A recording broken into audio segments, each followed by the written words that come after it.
Hello friends, मेरा नाम हिमांशु कुमार श्रीवास्तव है और मैं आप लोगों को आज बताऊंगा सेक्शन 5 ऑफ भारतीय साक्ष्य बिल के बारे में।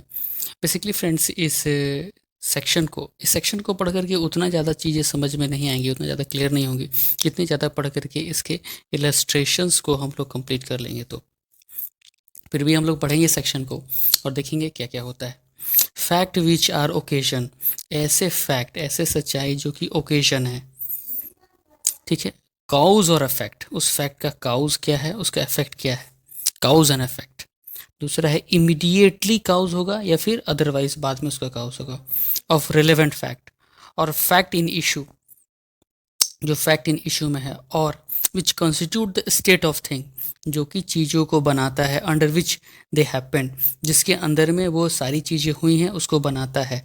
और विच अफोर्ड एन अपॉर्चुनिटी, जिसमें अपॉर्चुनिटी हो। फॉर देयर अकरेंस और ट्रांजेक्शन्स आर रेलेवेंट, इसको कहते हैं हम लोग रेलेवेंट।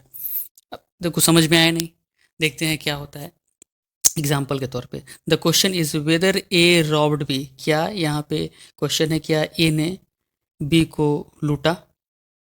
यही क्वेश्चन है, क्या ए ने बी को लूटा। अब ए जो है कौन है, ए जो है चोर है। देखते हैं, in fact shortly before the robbery, robbery से पहले, पहले चोरी से पहले, B went to a fair, B जो है मेले में गया था।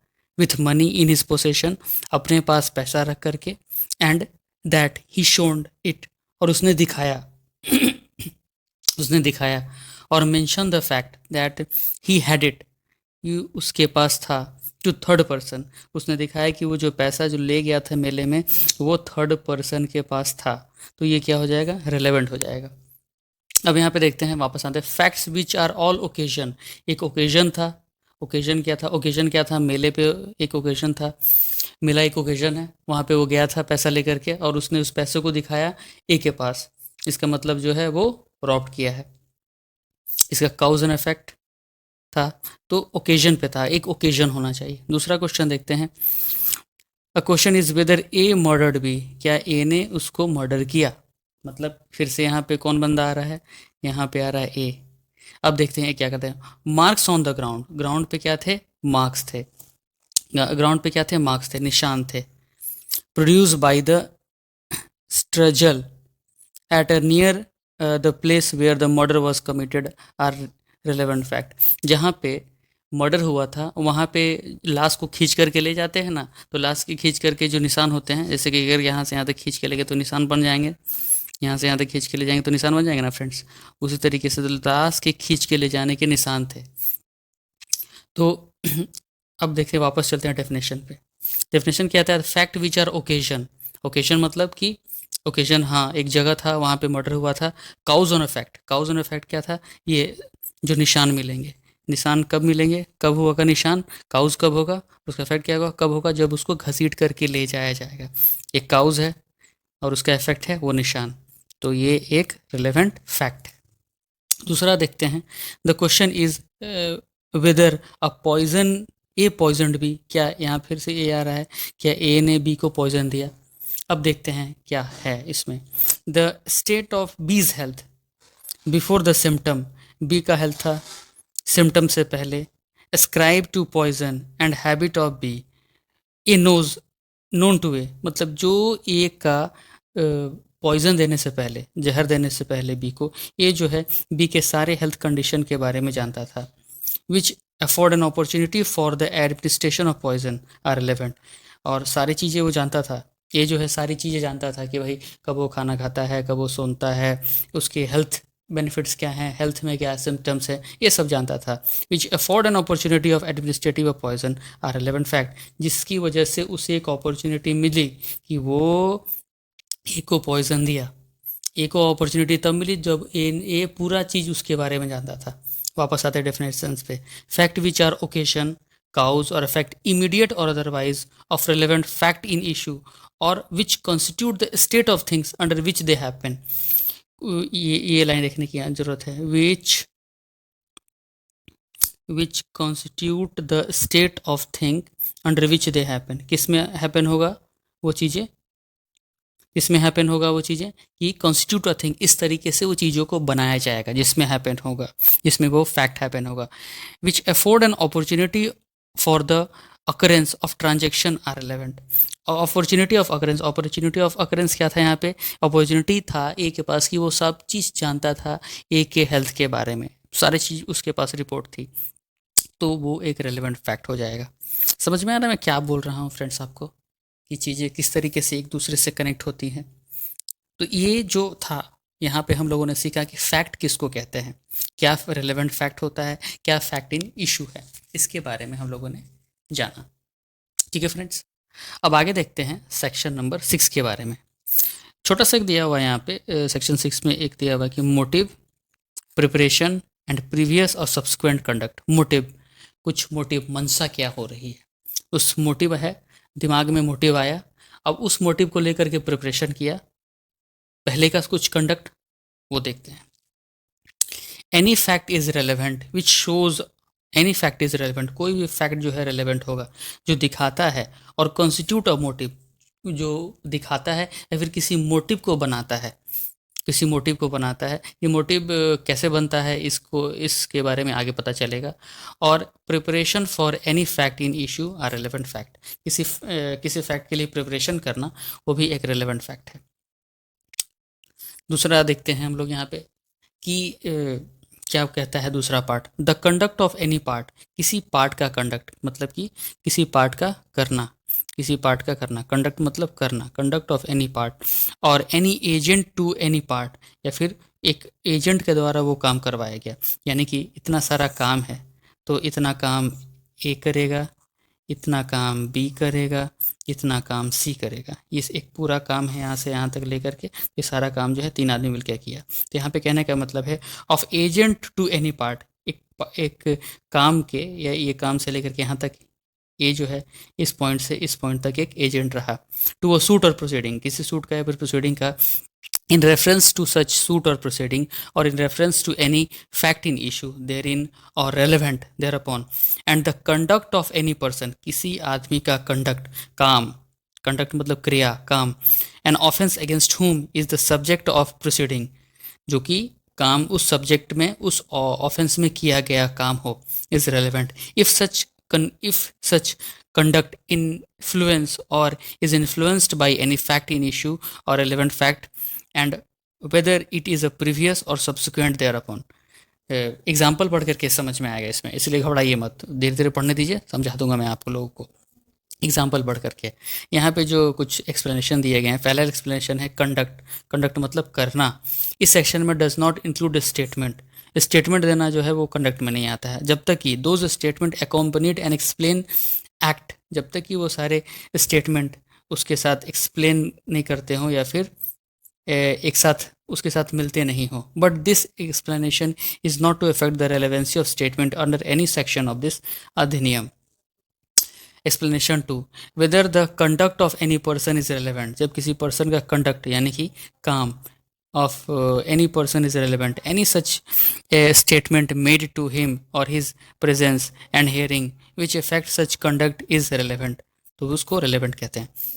देखते हैं कि एग्जाम्पल पढ़ करके हम लोग समझते हैं क्या आएगा।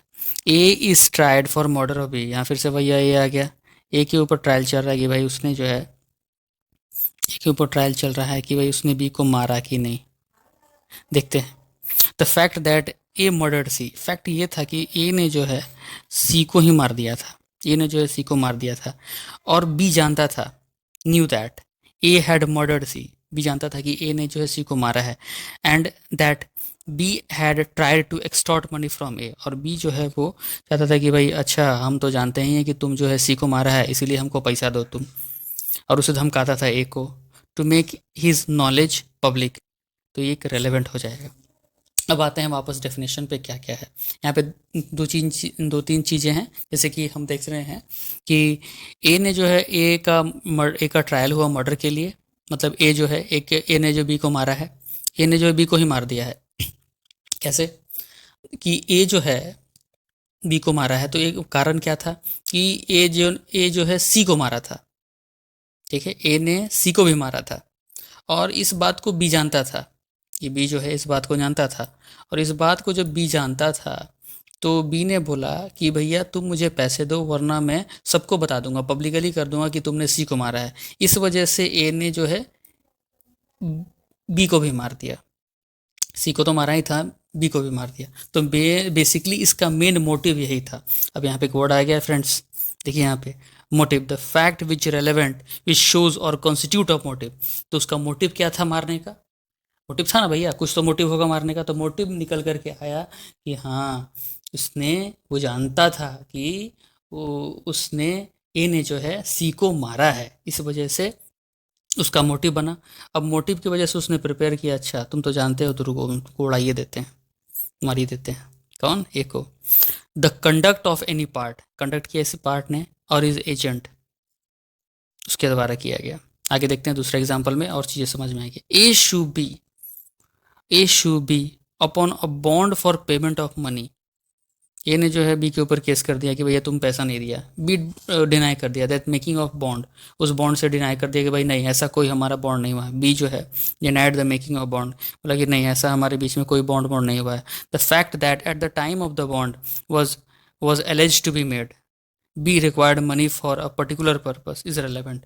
कि बॉन्ड बनाते समय, अब ये देखना है कि बॉन्ड बनाते समय क्या बी को पैसे की ज़रूरत थी, उस ट्रांजेक्शन्स में बी को जो है पैसे की ज़रूरत थी। तो यहाँ पे देखने की ज़रूरत है कि क्या। अब आते हैं वापस फिर से डेफिनेशन पे। The conduct of any part or any agent to any part to any suit or proceeding in reference to such suit or proceeding or in reference to any fact in issue thereupon or relevant and the conduct of any person। यहाँ पे क्या देखा जाए? conduct of any person। क्या bond बनाते समय B को ज़रूरत थी पैसे का? ये कंडक्ट को देखा जाएगा। अगर हाँ पैसे की ज़रूरत थी तो ये फैक्ट जो है वो रेलेवेंट हो जाएगा। ठीक है फ्रेंड्स, इसी तरीके से बहुत सारे एग्जाम्पल दिया हुआ है इसमें। एग्जाम्पल दिया हुआ है, भर की एग्जाम्पल दिया हुआ है। तो इन सारे एग्जाम्पल्स को आप देख लीजिएगा कि क्या है एग्जाम्पल्स। एक और मैं एग्जाम्पल्स को आपको बताना चाहता हूँ, धीरे धीरे बताऊँगा और आराम से बताऊँगा।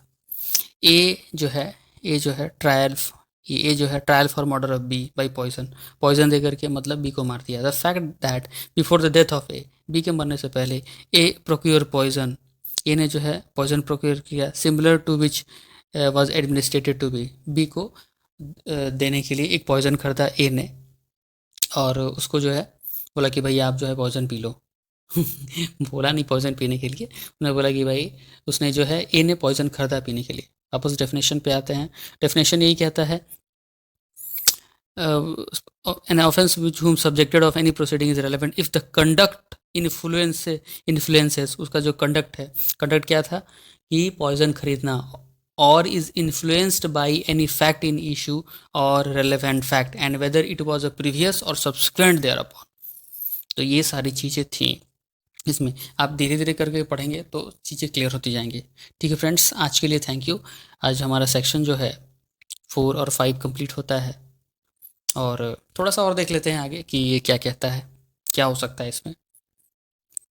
क्वेश्चन है ए वॉज रॉब्ड, ए को चोरी कर लिया, कोई ए से कुछ चोरी कर लिया। The fact that soon after the alleged robbery से बाद A made a complain related to the offence, A ने कंप्लेन कर लिया, चोरी होने के बाद जो है ए ने जो है कंप्लेन कर दिया।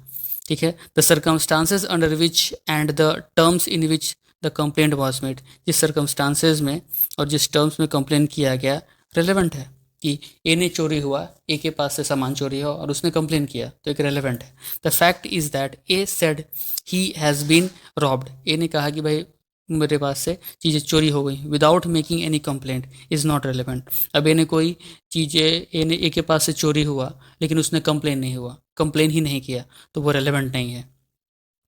As conduct under this section, though it may be relevant as a dying declaration, clause 1 of section 26, और as collaborative evidence under section 157। यहाँ पे कहने का मतलब है कि भैया डाइंग डिक्लेरेशन को छोड़ करके अगर आपके साथ कोई घटना होती है, कंप्लेन नहीं करते हो, तो वो रेलेवेंट नहीं होगा। लेकिन डाइंग डिक्लेरेशन में अगर डाइंग डिक्लेरेशन कर दिए तो वो रेलेवेंट होगा। Thank you.